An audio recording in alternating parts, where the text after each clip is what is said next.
आज का दिन हम शेयरिंग के रूप में मनाते हैं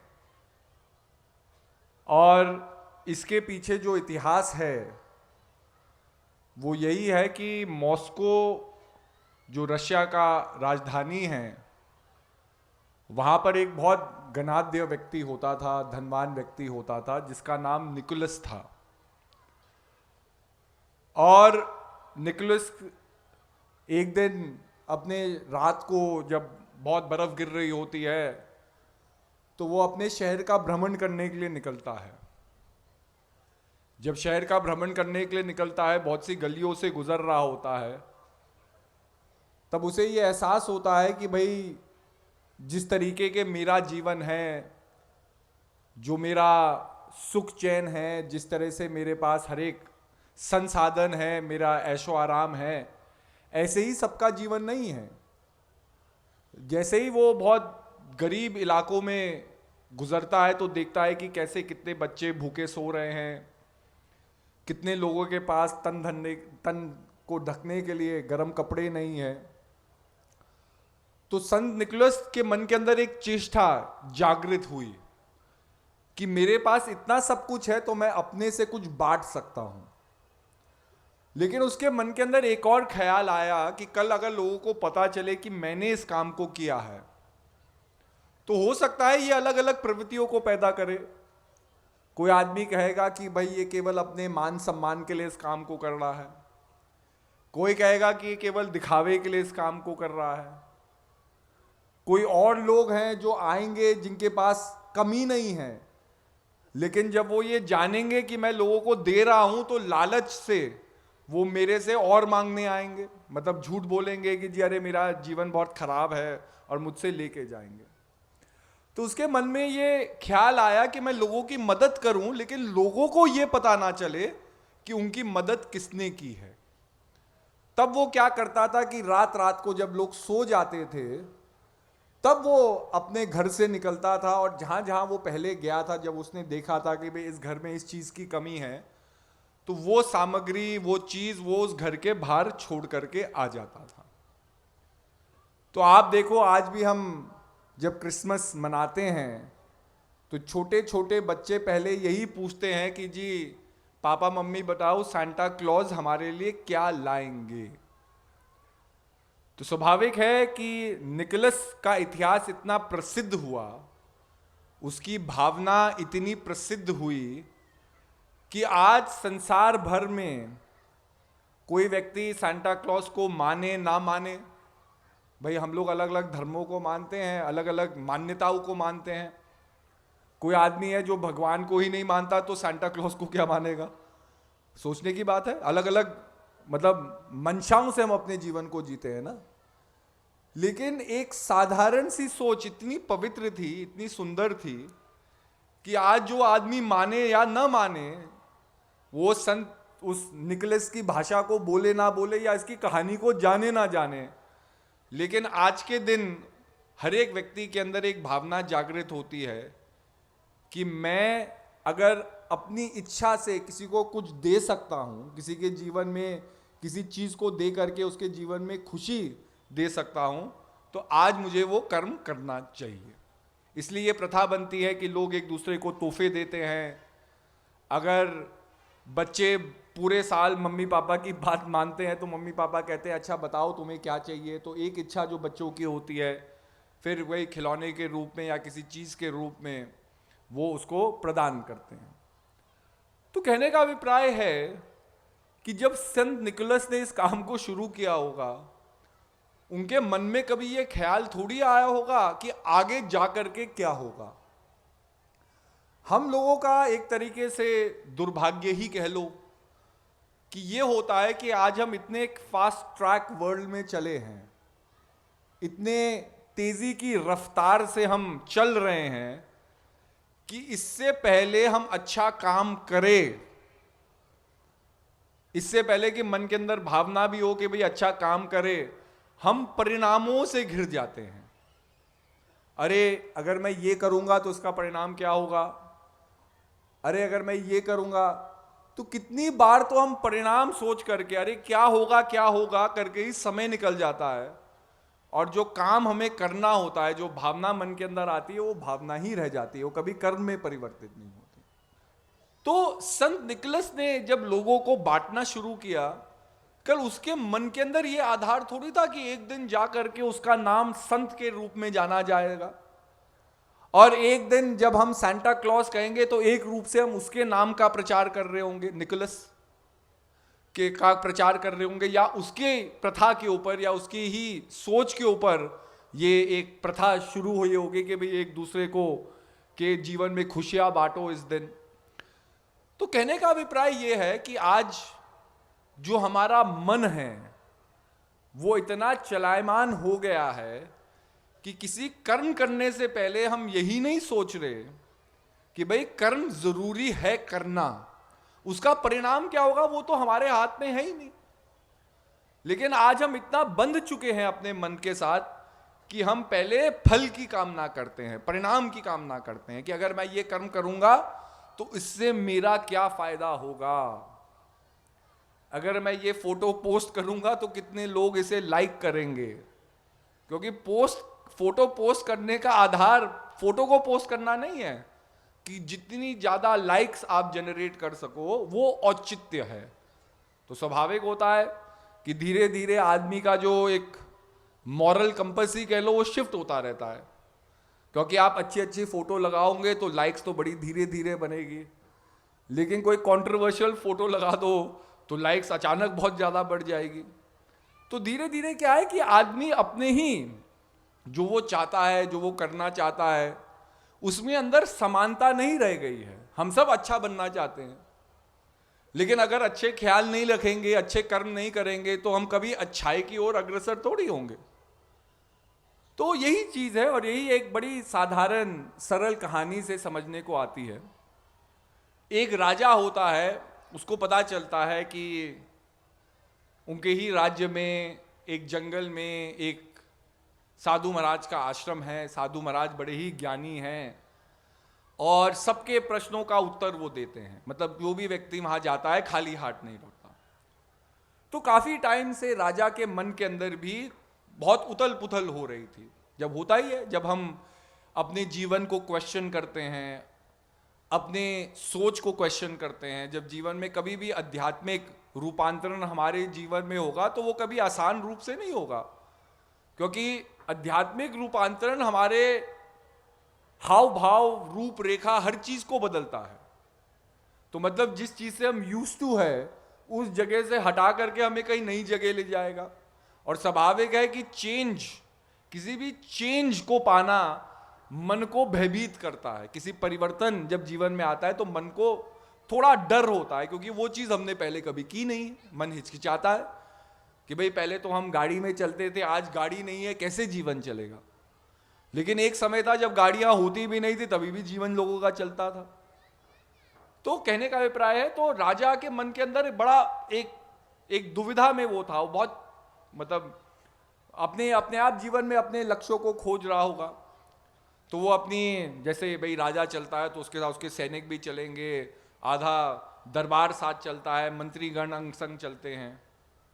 चलते चलते वो जैसे ही आश्रम के पास पहुंचने वाले होते हैं तो राजा के मन के अंदर एक भाव आता है। राजा सोचता है कि भाई मैं इतने लोगों को लेकर के जा रहा हूं, साधु महाराज का तो आश्रम बड़ा सरल होगा, कुछ लोग रहते होंगे। अब अचानक बिन बुलाए इतने सारे लोग आ जाए तो साधु महाराज इन सब लोगों की देखरेख कैसे करेंगे। आश्रम में खाने की कमी हो सकती है, कुछ चीज हो सकती है।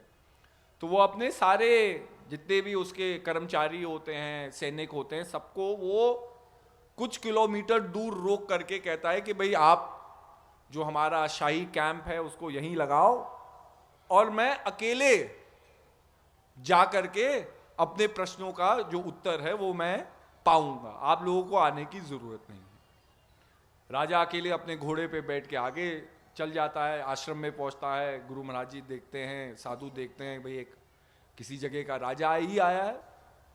मिलते हैं, आदर सत्कार जो भी होता है। राजा अपने प्रश्न पूछता है। राजा के 3 प्रश्न थे, बड़े ही सरल थे। राजा ये पूछता है कि मुझे ये बताइए कि जीवन में सबसे महत्वपूर्ण व्यक्ति, सबसे महत्वपूर्ण कर्म और सबसे महत्वपूर्ण समय कौन सा है। तो साधु महाराज थोड़ा सोचते हैं, फिर कहते हैं कि राजन, आपका जो ये प्रश्न है बड़े गहरे प्रश्न हैं, मुझे भी थोड़ा समय चाहिए इन प्रश्नों का अध्ययन करने के लिए। तो मैं आपको आमंत्रित करता हूं कि आप एक दिन हमारे साथ रहिए, हमारी आश्रम की जो लाइफ है उसको एक्सपीरियंस कीजिए, और कल सुबह जब आप जाएंगे तब मैं आपको आपके प्रश्नों के उत्तर दूंगा। राजा कहता है क्यों नहीं। राजा भी आता है। साधु महाराज उसके बड़े साधारण से उसे वस्त्र देते हैं, कपड़े देते हैं कि हमारे आश्रम में हम सादगी से रहते हैं। राजा भी थोड़ी सेवाओं के काम करने लगता है, तो राजा को भी बड़ा अच्छा लगता है, क्योंकि भाई राजा तो एक वही व्यक्ति होता है जिसके लिए सब लोग काम करते हैं, वो खुद ब खुद काम ही नहीं करता। लेकिन भाई हर एक व्यक्ति के अंदर इच्छा होती है कुछ अपने आप करने की, राजा के अंदर भी होगी, लेकिन उसको कोई काम करने ही नहीं देता था उसके राज दरबार में। तो राजा जब अपना काम कर रहा था, सेवा कर रहा था, उसका भी एकदम मन तन से वो उसमें विलीन हो जाता है, आश्रम की साफ सफाई में। रात हो जाती है, राजा थक जाता है, विश्राम के लिए जाता है। तो रात को किसी एक आदमी की चीखने की आवाज आती है, बहुत चीखने की आवाज आती है। तो सब लोग, आश्रम के लोग बाहर निकलते हैं, उनको लगता है कि भाई किसी जंगली जानवर ने किसी आदमी के ऊपर कोई प्रहार किया है। जब जिस तरह से आवाज आती है, जब सब लोग ढूंढने जाते हैं, तो आश्रम से थोड़ी ही दूर एक व्यक्ति घायल पड़ा हुआ होता है और एकदम मरने ही वाला होता है। सब लोग उसको आश्रम लाते हैं, वो राजा भी उसे लेता है, उसकी एकदम पूरी रात सेवा करता है, क्योंकि राजा को वो थोड़ा ज्ञान होगा चिकित्सा क्या। वो भी और लोगों के साथ बैठता है, पूरी रात उठा हुआ रहता है, देखता है कि भाई घाव को ढंग से साफ करो, इस व्यक्ति को होश आए अगले सुबेरे। जब व्यक्ति को सुबेरे होश आता है और वो राजा को देखता है, तो वो राजा के आगे गिड़गिड़ाने लगता है, राजा के पैर पकड़ने लगता है। तो राजा कहता है कि जी मैं तो आपको जानता भी नहीं हूं, मैंने आपको कभी देखा ही नहीं है, और मैं अकेला व्यक्ति नहीं था जिसने आपने मदद की, आश्रम के और भी बहुत लोग थे जिन्होंने पूरी रात उठ करके आपकी सेवा की। तो अगर आपको धन्यवाद ही देना है तो मुझे अकेले मत दीजिए, और लोगों को भी दीजिए। तो वो व्यक्ति इतना ही कहता है कि राजन, आप मुझे बिल्कुल नहीं जानते हैं, लेकिन मुझे किसी पड़ोसी राज्य के राजा ने पैसे दिए थे कि आपका वध करने के लिए, लेकिन अब मैं ये काम कैसे कर सकता हूं, क्योंकि आपने ही मेरी जान की रक्षा की है। राजा भी थोड़ा विस्मित सा हो जाता है, उसको भी मन में लगता है कि भाई क्या होता है, उसके भी मन के अंदर इच्छा जागृत होती है कि भाई मैं अकेले तो यहाँ सुरक्षित नहीं हूं, मुझे भी अपने सैनिकों के पास जाना चाहिए, राजमहल में पहुंचना चाहिए, अगर एक आए व्यक्ति को भेजा है तो कल दूसरा भी आ सकता है। लेकिन जाने से पहले वो गुरु महाराज जी के पास जाता है, साधु महाराज के पास जाता है और पूछता है कि जी परिस्थितियों के आधार पर अब मैं यहां ज्यादा रुक नहीं सकता हूं, लेकिन मेरे 3 प्रश्नों का उत्तर तो आपने मुझे दिया ही नहीं, आपने कहा था कि मैं आपको दे दूंगा। साधु महाराज हंस करके कहते हैं कि आपने इतनी बार अलग अलग अनुभवों को प्राप्त किया कि आप समझ नहीं सके, आपके प्रश्नों का उत्तर तो आपके जीवन नहीं दे दिया। तो राजा कहते हैं कि नहीं, मैं समझा नहीं, समझाओ। तो साधु महाराज कहते हैं कि जब आप यहां आए तो स्वाभाविक है कि आप अपना अभिमान त्याग करके आए, क्योंकि अगर आप राजा की तरह बने रहते और रौब में रहते तो ना तो आप साधारण व्यक्ति की तरह सेवा कर रहे होते, सोचने की बात है। और अगर साधारण व्यक्ति की तरह सेवा नहीं कर रहे होते तो शाम को ये चोर जो झाड़ी में बैठ करके देख रहा था कि भाई राजा इस आश्रम में हैं और मैं उसको आक्रमण करूं, लेकिन आप जरा सोचो, चोर ने रात को मतलब शाम को आपके ऊपर आक्रमण क्यों नहीं किया? क्योंकि भाई आप पूरे दिन यहां थे, क्योंकि वो एक राजा को देख रहा था, ढूंढ रहा था, क्योंकि राजा उसकी पोशाक अलग होती, उसका रुतबा अलग होता। लेकिन जब आप एक साधारण सेवक की तरह सेवा करने लग गए, आपने अपने मान का हनन करके आपने सेवा किया, तो वो ये पहचान ही नहीं सका कि भाई कौन राजा है। तो सबसे महत्वपूर्ण व्यक्ति आप हुए जिसने अपने मान का हनन किया। सबसे महत्वपूर्ण कर्म क्या हुआ कि जहां आप जिस परिस्थिति में थे, आप दरबार में थे, तो आपने सेवा की, वही सबसे महत्वपूर्ण कर्म था। अगर आप सेवा नहीं कर रहे होते तो स्वाभाविक है कि वो व्यक्ति, वो जो चोर था या जो आपको मारने के लिए आया था, वो पहचान लेता कि भाई यही राजा है, और लोग तो काम कर रहे हैं, यही काम नहीं कर रहा है। और सबसे महत्वपूर्ण कर्म था जो सेवा करना था, और सबसे महत्वपूर्ण समय था कि आपने आश्रम में रह करके काम किया। अगर आप ये कहते कि भाई आप मेरे प्रश्नों का उत्तर नहीं, मैं तो जा रहा हूं, मेरे पास समय नहीं है, तो ये तो चोर आपका इंतजार कर ही रहा था। जब आप वापस अपने खेमे की ओर चलते तो ये आपको पकड़ लेता।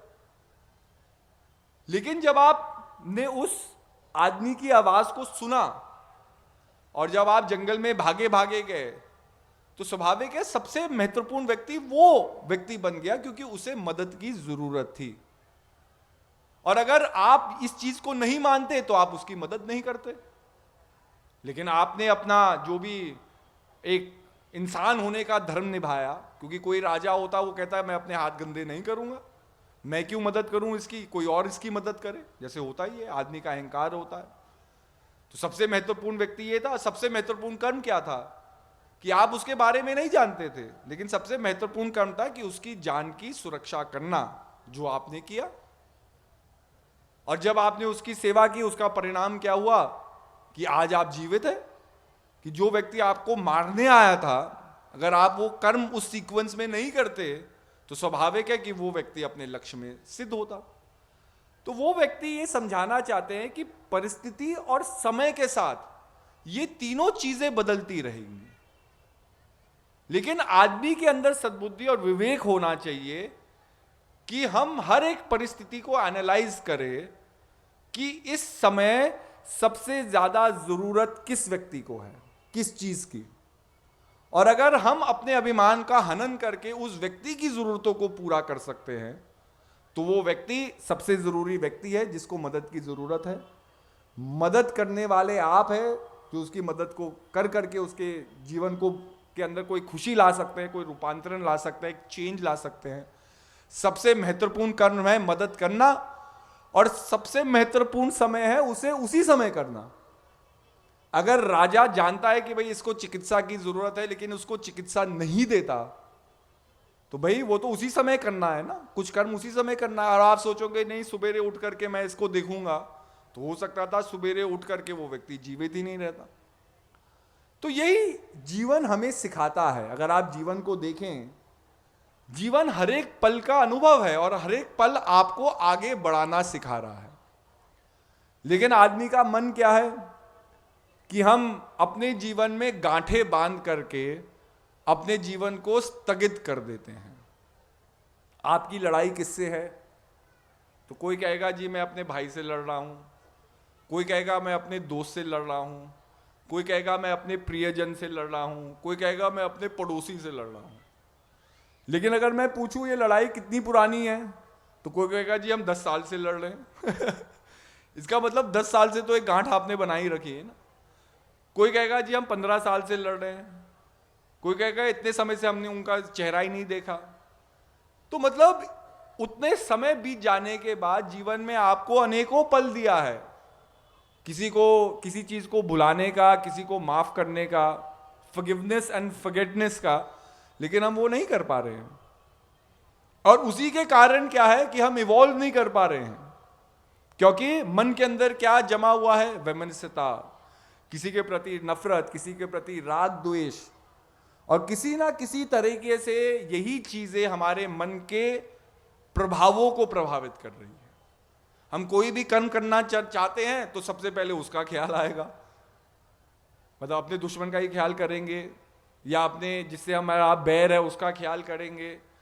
तो किसी ना किसी तरीके से हम अपने जीवन को नहीं जी पा रहे हैं जिस तरह से हमें जीना चाहिए। एक बड़े सुंदर बात हमें याद आई, किसी ने हमें कहा कि भाई always remember the 5 to 5 rule, कि जीवन में अगर खुश रहना चाहते हो तो एक 5 to 5 रूल है।